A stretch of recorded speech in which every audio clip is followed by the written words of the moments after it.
শুরুতেই তোমাদেরকে কিছু কঠোর নির্দেশনা দিতে চাই। দেখো ভাই, তোমরা সবাই এখন ডেঞ্জার জোনের ভেতরে আছো। যদি আজ থেকে 5 বা 10 বছর পর কান্না করতে না চাও বা নিজের ব্যস্ততা নিয়ে সারা জীবন পস্তাতে না চাও, নিজের সুখকে হারাতে না চাও, তাহলে নিজেকে পরিবর্তন করো, নিজের বেস্ট ভার্সনটা বের করে আনো। নিজের বেস্ট ভার্সনটা কিভাবে বের করে আনবে তার 7টি উপায় আজকে আমি তোমাদেরকে বলে দেব, যেটা আজ পর্যন্ত হয়তো কেউ তোমাদের বলেনি। আচ্ছা, একটা কথা বলো, তোমাদের মধ্যে কি এমন কেউ আছে যে নোকিয়া ফোন দেখেনি বা এর সম্পর্কে শোনেনি? আজ থেকে 15-20 বছর আগে সবার ঘরে এই ফোন থাকতো। আজও মানুষ এই ফোন সম্পর্কে জানে, আর এখনো এই ফোন অনেক ফেমাস। বাট তারপরেও এদের ব্যবসা বন্ধ হয়ে গেছে। এখন এই ফোন সম্পর্কে কেউ কথাও বলে না বা কিনতেও চায় না। তাহলে একটা বিষয় চিন্তা করো, যে একসময় মোবাইল জগতের রাজা ছিল, কিন্তু 1 দশক পরে সে তার সম্পর্কে মানুষ কথাও বলে না বা তাকে ব্যবহারও করে না। তাহলে তুমি আর আমি তো ওরকম কিছু এখনো হয়ে উঠতে পারিনি। আমার একটা কথা বিশ্বাস করো বন্ধুরা, শুধু মেয়েরা নয়, এই পৃথিবীর সবাই ভালো থেকে ভালোটাকে খুঁজে বের করে। তাহলে যদি জীবনটাকে সুখ শান্তি এবং ভালোভাবে কাটাতে চাও, তাহলে আজ থেকেই নিজেকে পরিবর্তন করতে শুরু করো। কিছুদিন আগেও আমি নিজেকে পরিবর্তন নিয়ে অনেকগুলো ভিডিও বানিয়েছি, তবে আমি আজকে কিছুটা ভিন্ন কথা বলবো। আজ আমি তোমাদেরকে নিজের বেস্ট ভার্সন তৈরি হওয়া শিখাবো। এই ভিডিও দেখার পর তুমি এতটাই পরিবর্তন হয়ে যাবে, এত বেস্ট হয়ে যাবে যে দুনিয়ার সবাই তোমাকে দেখে বলবে, আচ্ছা তুমি কি সেই মানুষটা? না, এটা হতে পারে না। দেখো, আমি তোমাদেরকে বলছি, যদি বেস্ট হও, সবার চেয়ে আলাদা হও, তাহলে সর্বদাই খুশি থাকবে। আর নয়তো দুনিয়াতে সবার কাছ থেকে রিজেক্ট হতেই থাকবে আর অশান্তিতে ভরা জীবনযাপন করবে। তাহলে চলো বন্ধুরা, জেনে নেই কিভাবে নিজের বেস্ট ভার্সনটা নিয়ে আসবে আর কিভাবে তাড়াতাড়ি নিজের জীবনটাকে এক লেভেল উপরে নিয়ে যাবে। তো চলো শুরু করা যাক। দেখো, একটা পেপারে নতুন করে লেখা বা সুন্দরভাবে লেখা যায় না যদি পেপারটাতে আগে থেকেই লেখাতে ভর্তি থাকে।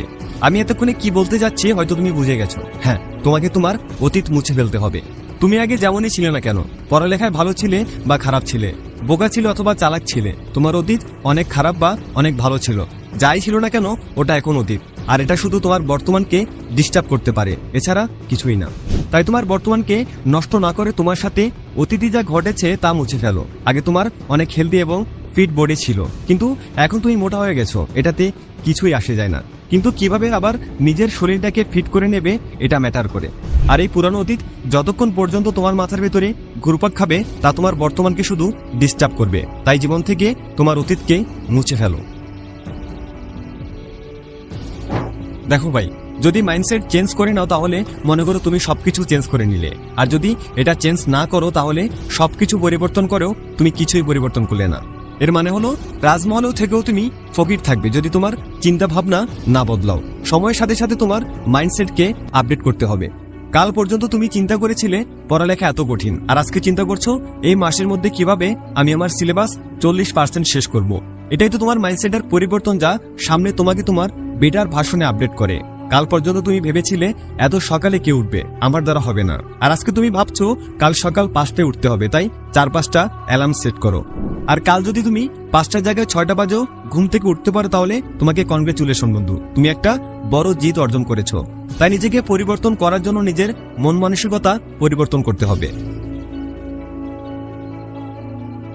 তোমার ভুলগুলোকে জীবন থেকে মুছে ফেলতে শুরু করো। দেখো বন্ধু, ভুল করার ভুল হওয়ার মাঝে অনেক পার্থক্য আছে। কেউ হাঁটতে হাঁটতে উষ্টা খেয়ে পড়ে গেল, তাহলে এটা তার ভুল ছিল, যা আগামী অনেকদিন পর্যন্ত তা না হওয়ার সম্ভাবনা আছে। কিন্তু কেউ যদি নিজে নিজে তার পায়ে আঘাত করে, তাহলে সেটা তার ত্রুটি, এটা তো অন্য কথা হয়ে গেল। কারণ এরকম ভুল পুরোটা মুছে ফেলা কোনো মানুষের হাতে থাকে না। কিন্তু আমরা যখন প্রতিনিয়ত কোনো ভুল করতে থাকি আর তা বোঝার চেষ্টা না করি, তাহলে তখন তো একটা বড় ত্রুটি হিসেবে আমাদের শরীরে আটকে যায়। এর ফলে এমন হয় যে আমরা এই ত্রুটিটা কাটিয়ে আগে যেতে পারি না, আর আমরা অনেক পিছনে পড়ে যাই। তো একটা কাজ করো, কাগজে লেখো কি কি ত্রুটি রয়েছে তোমার মাঝে। হতে পারে তুমি বেশি ঘুমাও, তুমি বেশি কান্না করো, তুমি বাহানা বেশি করো, বা তুমি চেঁচামেচি বেশি করো আর ভয় পাও, পড়ালেখা কম করো। এরকম যত ত্রুটি রয়েছে তোমার মাঝে, তার সবগুলো একটা একটা করে মুছে ফেলতে হবে তোমার জীবন থেকে। কারণ এটা করার ফলে তোমার সামনের রাস্তা সোজা হয়ে যাবে এবং একটা নতুন মানুষ হিসেবে বেড়ে ওঠা অনেক সহজ হয়ে যাবে। দেখো, একটা মানুষকে শেষ করে দেওয়ার জন্য 4টি নষ্ট বন্ধু বা মানুষের যথেষ্ট। ঠিক সেভাবেই একজন নষ্ট মানুষ যদি চায়, তাহলে সে ভালো পথে ফিরে আসতে পারে যদি তার সার্কেল ভালো হয়। সেজন্য আমি বারবার বলতে থাকি, সৎসঙ্গ দাও, ভালো মানুষের সাথে থাকো। কিন্তু একটা জিনিস চিন্তা করো, একজন খারাপ মানুষকে 4জন ভালো মানুষ কেন জায়গা দেবে তাদের সার্কেলে? তখনই দিবে যখন তার মাঝে পরিবর্তন দেখতে পাবে। উপরের স্টেপগুলো ফলো করলে একজন মানুষের মাঝেই পরিবর্তন আসবে। আর এই সময় যে জিনিসটা তাকে সবচেয়ে বেশি সাহায্য করবে তা হলো একটা ভালো সার্কেল। একটা বেটার সার্কেলে থাকার ফলে দুইটা বিষয় ঘটবে। প্রথমত, তুমি আরো ভালো হওয়ার জন্য একটা অনুপ্রেরণা পাবে, আর একটা কম্পিটিশন পাবে যা তোমার ভালো হওয়ার প্রোগ্রেসে অনেক বড় হাত থাকবে। দ্বিতীয়টি হলো, তুমি আর কখনো খারাপ পথে যাবে না। এই জন্য একটা বেটার সার্কেলের মাঝে থাকো, এতে তোমার অনেক উপকার হবে। যদি তুমি নিজেকে অনেক পরিবর্তন করতে চাও আর খুব দ্রুত করতে যাও, তাহলে এক কাজ করো, কখনো নিজেকে অন্যের সাথে কম্পেয়ার করতে যাবে না, নিজেকে নিজের সাথে কম্পেয়ার করো। আর রাতের বেলা শোয়ার সময় আজকের দিন গতকালের দিনের সাথে কম্পেয়ার করো। একজন মানুষ যতই খারাপ বা ধ্বংস হোক না কেন, দিন শেষে তার মাঝেও রিয়েলাইজেশন আসে যে সে কতটা ধ্বংস হয়ে গেছে। তুমি সারাদিন যাই করো না কেন, রাতের বেলা শোয়ার সময় তোমার আজকের দিনের সাথে গতকালের দিনটা কম্পেয়ার করবে। আর এই কম্পারিজনকে সিরিয়াসলি নিতে হবে যে গতকাল আমি যেরকম ছিলাম আজকে একটু হলো তার চেয়ে ভালো হব, কিন্তু তার চেয়ে কম না। গতদিনের ক্রিকেট ম্যাচ বা কম্পিটিশন বা এক্সাম, গতদিনের প্র্যাকটিস যেমনই হোক না কেন, আগামীকাল তার চেয়ে এক ধাপ হলেও ভালো করব, কিন্তু তার চেয়ে খারাপ করা যাবে না। যদি তুমি এই অ্যাটিটিউডের সাথে প্রতিদিন চলতে পারো, তাহলে প্রতিদিন নিজেকে মনে হবে তুমি এক ধাপ বেটার ভার্সনে আপডেট হয়েছো। তাহলে আজ থেকে তুমি গত দিনের সাথে আজকের দিনের কম্পেয়ার করা শুরু করে দাও। এর ফলে দেখবে কিছু দিনের মাঝেই তোমার মাঝে অনেক বড় পরিবর্তন এসে গেছে।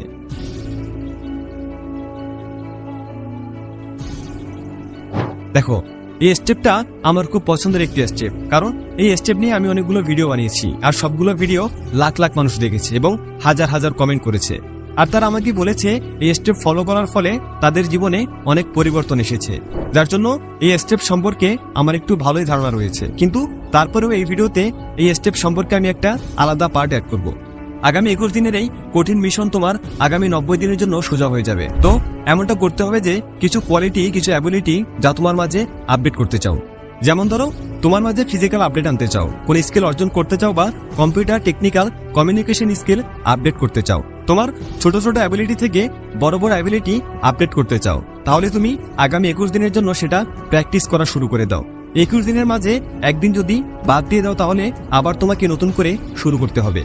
আর হ্যাঁ, যদি একবারে 21 দিনের প্র্যাকটিস তুমি বজায় রাখতে পারো, তাহলে আগামী 90 দিনের জন্য তুমি এটা কন্টিনিউ করতে পারবে, কারণ এই 21 দিনে তোমার বডি এবং তোমার মাইন্ড এটার সাথে মানিয়ে যাবে। তাই 21/90 দিনের রুলসটাকে তোমার জীবনের সাথে জড়িয়ে নাও। আর যদি ভেতর থেকে মোটিভেট হতে চাও, 21 বা 90 দিনের রুলস সম্পর্কে গভীরভাবে জানতে চাও, তাহলে আমার চ্যানেলে এ নিয়ে বিস্তারিত ভিডিও আছে, দেখে আসতে পারো। শুধু এই একটা জিনিস চাই, তাহলে তোমার অনেক সমস্যার সমাধান হয়ে যাবে। যে মানুষের মাঝে বেশি কথা বলে এবং অপ্রয়োজনীয় বকবক করতে থাকার অভ্যাস রয়েছে, তা তাদের ধ্বংসের পথে নিয়ে যায়। তাহলে যদি তুমি নিজেকে একজন নতুন এবং অনেক ভালো মানুষ বানাতে চাও, তাহলে নীরব হয়ে যাও। নীরব হয়ে যাওয়ার মানে এই না যে মুখে টেপ লাগিয়ে বসে থাকো। কথা বলতে হবে ততটুকু যতটুকু বলার প্রয়োজন, যাতে অযথা বকবক করে তোমার মাথায় আলাদা প্রেশার না পড়ে। এছাড়া তোমার মনোযোগ একদম মজবুত হতে হবে। এটা একটা কোয়ালিটি যা সবার উপরে। যখন তুমি ফোকাস হয়ে যাবে আজকের দিন নিয়ে, তোমার কাজ নিয়ে, তখন কোনো বাধাই তোমাকে আটকাতে পারবে না। তোমার কাজগুলো অটোমেটিক হয়ে যাবে। এজন্য নিজেকে শান্ত এবং নিজের কাজে ফোকাস রাখো। বন্ধুরা, যে মানুষগুলো আজকে ছোট থেকে বড় হয়েছে, তারা তাদের নিজেদের মাঝে পরিবর্তন নিয়ে এসেছে। তার আগে যেরকম ছিল, পরবর্তীতে তারা তাদের মাঝে নতুনত্ব নিয়ে এসেছে আর জীবনে সাকসেস হয়েছে। নিজেকে পরিবর্তন করা খুব কঠিন কাজ নয়, কিন্তু কিভাবে পরিবর্তন করতে হবে, ভালো করতে হবে, এটা মানুষ জানে না। এখন এই ভিডিওটা দেখার পর তা তো জেনে গেলে, তাই এই ভিডিওতে বলা স্টেপগুলো শুধু কয়েক সপ্তাহের জন্য ফলো করো। তাহলে দেখবে তুমি নিজেকে এতটাই পরিবর্তন করে ফেলবে যে মানুষ তোমাকে দেখে অবাক হয়ে যাবে। আশা করছি তোমার জীবনের আগামী পথগুলো এই ভিডিওটা অবশ্যই পরিবর্তন করবে। আর যদি ভিডিওটা ভালো লাগে, তবে অবশ্যই ভিডিওটা লাইক করো আর তোমার বন্ধুদের মাঝে শেয়ার করে দাও। Thanks for watching.